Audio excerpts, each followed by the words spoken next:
Should I sell my house or rent it out? That's the question I'm gonna answer in this video. It's a question I get often at local real estate events. I see in online forums, on social media. And if you're trying to build a rental portfolio, it's a good question to ask, especially if you don't need to sell your house to move. But there's one thing that most people do not consider when they're asking themselves this question, and that is taxes and the implication of capital gains taxes on their house when they sell it. So here's the situation. Currently for homeowners, the IRS allows capital gains up to $250,000 for individual filers or $500,000 for joint filers to be completely tax-free. That's huge. And you probably won't have a capital gain anywhere near that high for the sale of your house, but whatever gains you do have would be tax-free if you qualify. Here's how you have to qualify. You have to have owned your personal residence, common sense, and used it as a primary residence 2 out of the last 5 years. Now, it doesn't have to be consecutive 2 years out of the last 5 years, just an aggregate of 2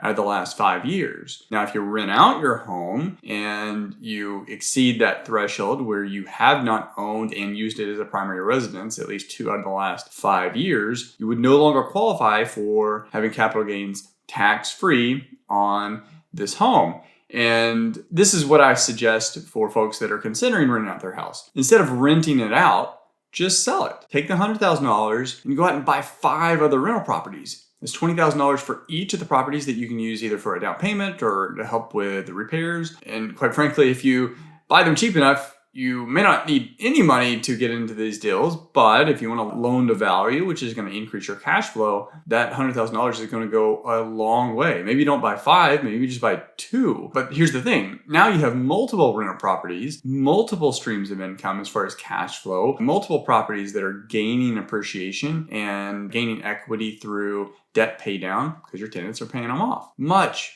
better situation. Now, a reason why you might want to go ahead and rent out your house is if you don't qualify for the tax-free capital gains anyway. This would be a situation where maybe you haven't owned and used it as a primary residence at least 2 out of the last 5 years, an aggregate of 2 out of the last 5 years. Maybe you just bought your house a year ago and you got a job transfer and you have to move. Well, if you haven't owned it that long, then you're probably not gonna have any capital gains anyway. You might actually lose money just from a transactional cost standpoint, but renting it out gives you the luxury of letting time catch up, time for both cash flow and appreciation and debt pay down because your tenants are paying it off. Now, there may be certain exceptions to this, so definitely check with your CPA and financial advisors. I know the military members have certain exceptions, but by and large, if you were to sell your house and go ahead and take the capital gains and redeploy that into multiple rental properties, your overall financial situation, cash flow and appreciation and equity gain through debt pay down is much